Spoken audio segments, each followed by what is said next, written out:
বাড়িতে বসে না থেকে এই মনসুনে তুমিও কি পাইন ফরেস্টের মধ্যে দিয়ে এমন একটা ড্রিমি বাইক রাইড করতে চাও? আমিও অনেক দিন ধরেই এমন একটা বাইক রাইডিং গ্রুপের খোঁজ করছিলাম যেখানে থাকবে নর্থ বেঙ্গলের সব এক্সপিরিয়েন্স লোকাল রাইডার, যারা শুধু রাইডে নিয়ে যাবে না, নিয়ে যাবে এমন সব হিডেন লোকেশনে যেগুলোর নাম তো দূরের কথা, গুগল ম্যাপেও খুঁজে পাবে না। তো হ্যালো ফ্রেন্ডস, আমিও সেদিন আয়রন ট্রেল রাইডার্স এর ইনভাইট পেয়ে ওদের সঙ্গে রাইডে বেরিয়ে পড়েছিলাম।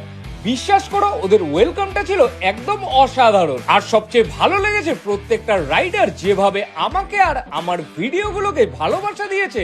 ওদের সঙ্গে পরিচয় না হলে হয়তো কোনোদিনই বুঝতে পারতাম না। একদম ছোট কিন্তু কিছু ইম্পর্টেন্ট বাইক রাইড ব্রিফিং দিয়ে শুরু হলো আমাদের জার্নি। ফার্স্ট স্টপ ছিল আমাদের breakfast point central Rohini cafe. আর breakfast it's just amazing. Breakfast শেষ করে আবার শুরু হলো আমাদের রাইড। মনসুনে নর্থ বেঙ্গলকে যে রূপে দেখা যায় বছরের অন্য কোনো সময় সেই সৌন্দর্য আর পাওয়া যায় না। মেঘের ভেতর দিয়ে পাইন ফরেস্টের বুক চিরে একসাথে এতগুলো বাইক চলার অনুভূতি সত্যি ভাষায় প্রকাশ করা খুবই কঠিন। আর শুধু রাইড নয়, এখানে আছে ব্রাদারহুড, ফ্রেন্ডশিপ আর একসাথে পথ চলার অন্যরকম একটা সম্পর্ক। এই অভিজ্ঞতা শুধু দেখা যায় না, অনুভব করতে হয়। এই আয়রন ট্রেল রাইডার্স এর মেন লক্ষ্য যে নর্থ বেঙ্গলকে সুন্দর করে এক্সপ্লোর করতে গেলে নর্থ বেঙ্গলের লোকাল রাইডারের থেকে ভালো চয়েস আর হয় না। বিকজ রাইডে যদি কোনো বিপদও হয়, তারা সহজে কিন্তু বাকি বাইরের রাইডিং গ্রুপস এর থেকে বেশি তোমাদের হেল্প করতে পারবে। তারপর লাঞ্চ করতে চলে গেলাম টেস্ট অফ দার্জিলিং এ।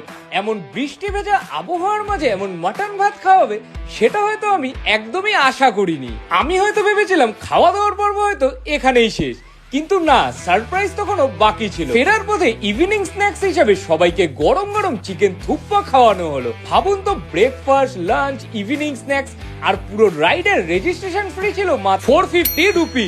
এত কম খরচে এমন দারুণ রাইড, অসাধারণ খাবার আর এত সুন্দর এক্সপিরিয়েন্স। আর শুধু এই ভিডিওগুলো দেখে মজা নিলে হবে না, বাড়ি থেকে বেরিয়ে তোমাদেরকেও রাইড করতে হবে আয়রন ট্রেল রাইডার্সদের সঙ্গে। কন্ট্যাক্ট নাম্বারটা আমি স্ক্রিনে আর ক্যাপশনে মেনশন করে দিলাম। একটা কথা বলো, তোমাদের এই রাইডিং গ্রুপের সঙ্গেই কেন আসবে আদার্স বাইক গ্রুপ ছাড়া? আসলে এই প্রশ্নটা আমাকে অনেকজনই করেছিল যে আমাদের আয়রন ট্রেল রাইডার্সের সাথে কেন আসবে।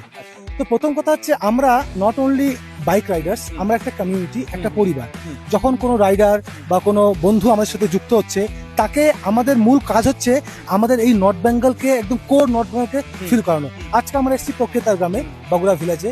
দেখতে পাচ্ছ ডেন্স ফরেস্ট, একটা অজানা ফলের গাছ।